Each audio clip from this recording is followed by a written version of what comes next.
Hi, my name is Alan Amy. I'm a social emotional learning facilitator here in the LAUSD, and I support local districts West, Central, and East. One of my key responsibilities is to provide support to those teachers, administrators, and other educational professionals, not to mention parents, who are supporting children on the autism spectrum.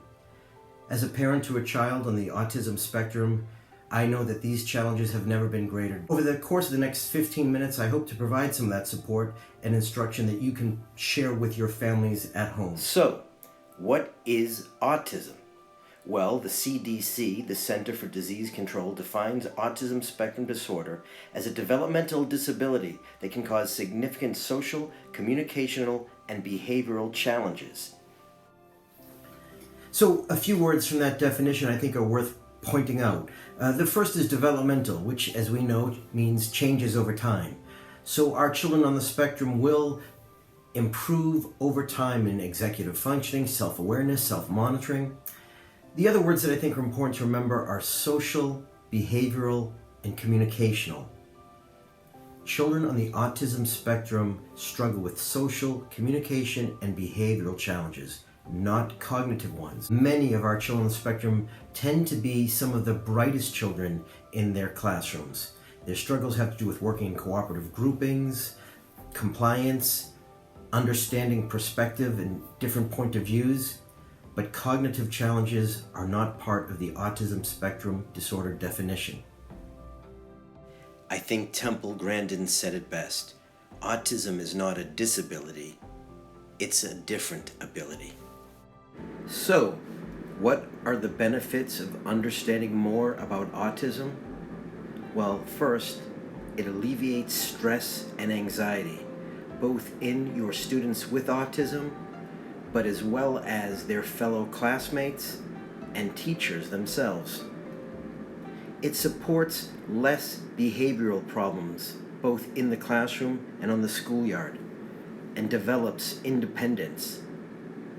And most importantly of all, the CDC, Center for Disease Control, states currently that 1 in 53 children are diagnosed with autism. And in the Los Angeles Unified School District, 31% of our students with autism are in the general education classroom setting. So if you don't have a child with autism in your classroom this year, chances are next year you will. During staff PD, I usually take a moment to have a think, pair, share amongst the teachers. And we talk about some of the behaviors that we see in our classroom. They include things such as children hitting or throwing chairs when they are upset, running out of the classroom, not being able to engage in their work or find their work for that matter. Students that are seemingly bright and well able to do the work before them are not able to do so, much less get along with their fellow classmates or cooperative grouping partners.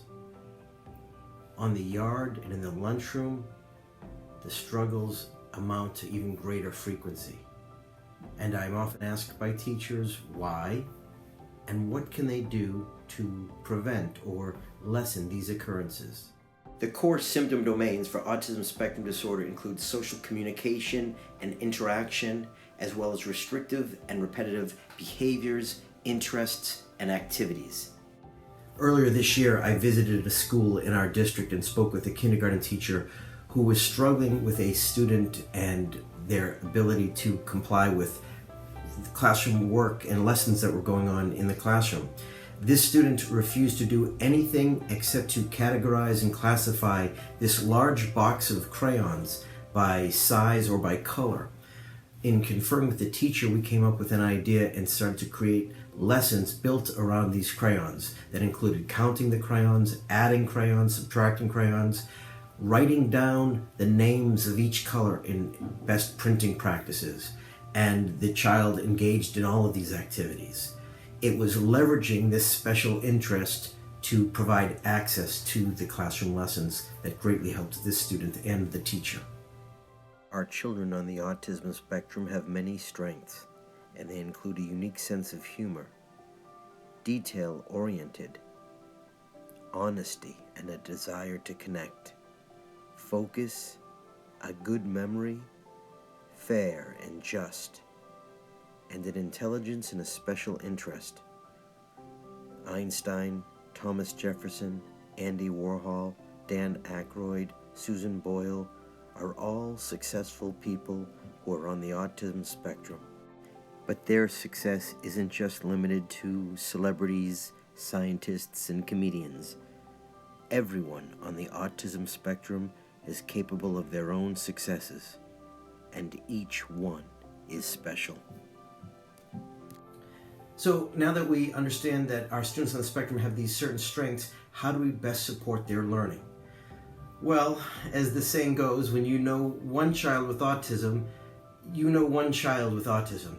Each student on the spectrum has their own unique set of challenges, strengths, and skills, but there are a few learning styles that have proven to be more common than others. The first is our students on the spectrum are strong visual learners.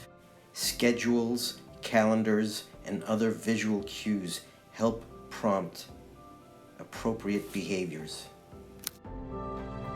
Secondly, providing models and explicit instruction is so important. Finally, providing numerous opportunities to generalize these skills. Just as we give our students numerous opportunities to grasp important language arts and math skills, we must also give our students on the spectrum frequent opportunities to grow and develop mastery in these skills that they are challenged by.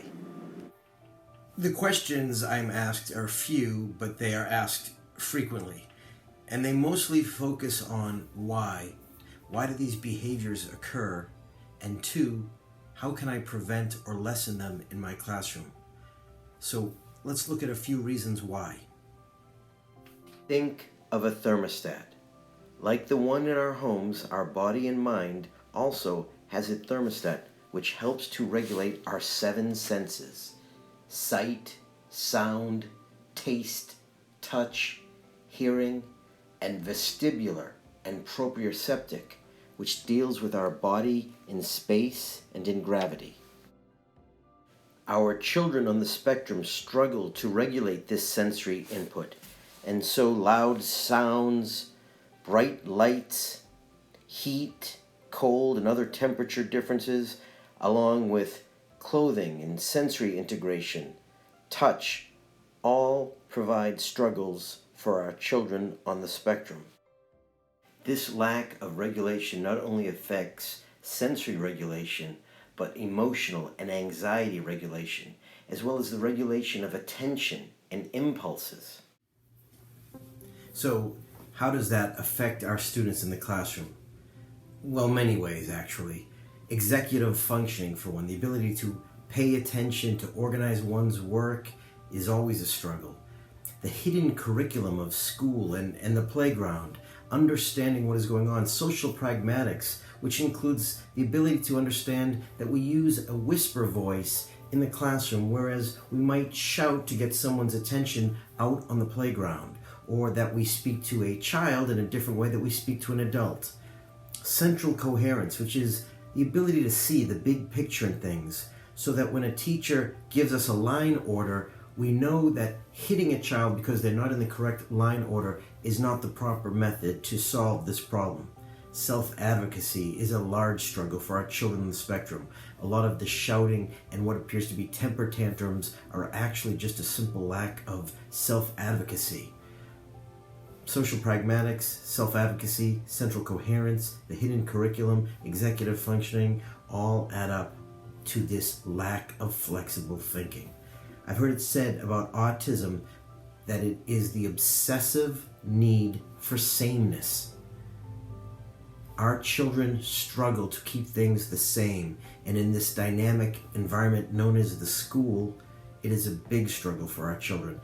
One of the reasons why our children on the spectrum a lot of times appear to enjoy understanding and sharing factoids, that facts, whether it has to do with great white sharks, the computer, typewriter, Europe, these facts stay the same.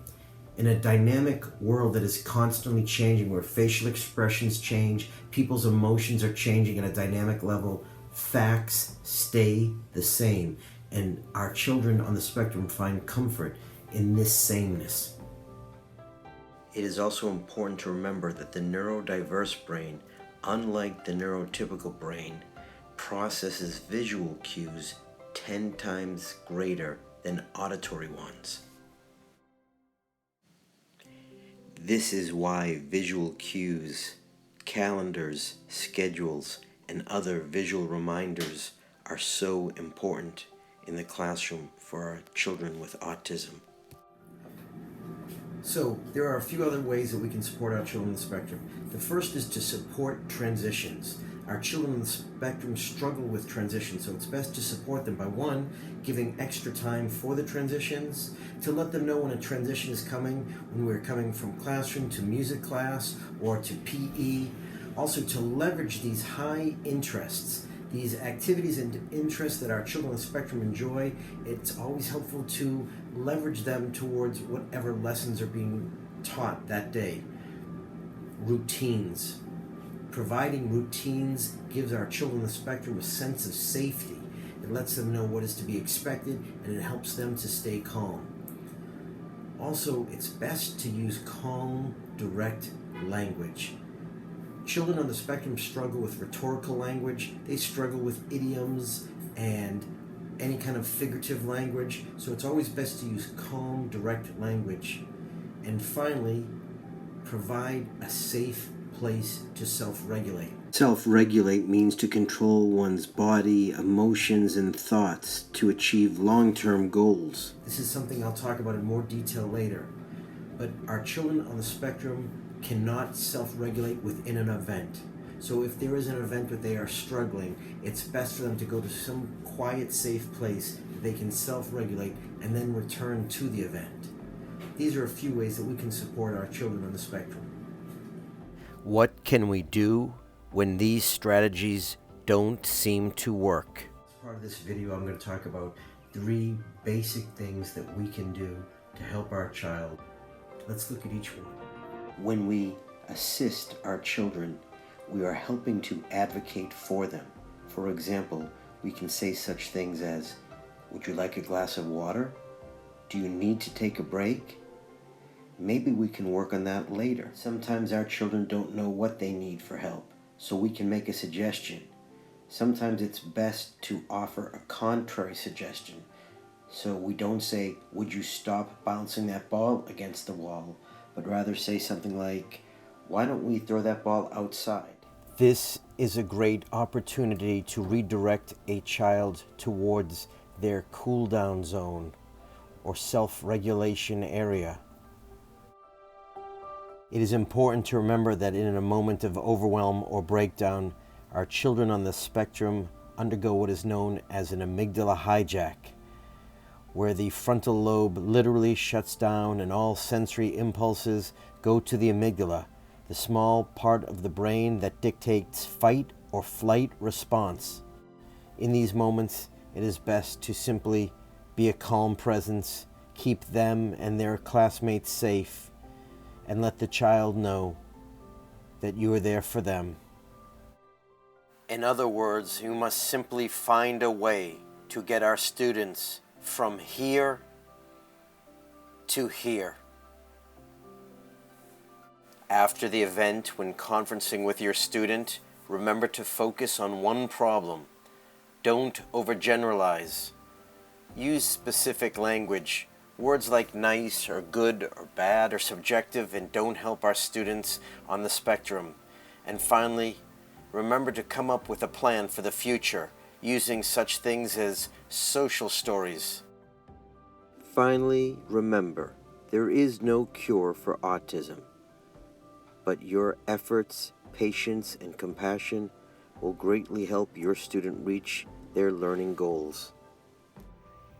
Well, I realize this was a lot of information condensed in a very brief time, but I hope you found some practical, helpful strategies that you can use in your classroom for the future. Thank you so much.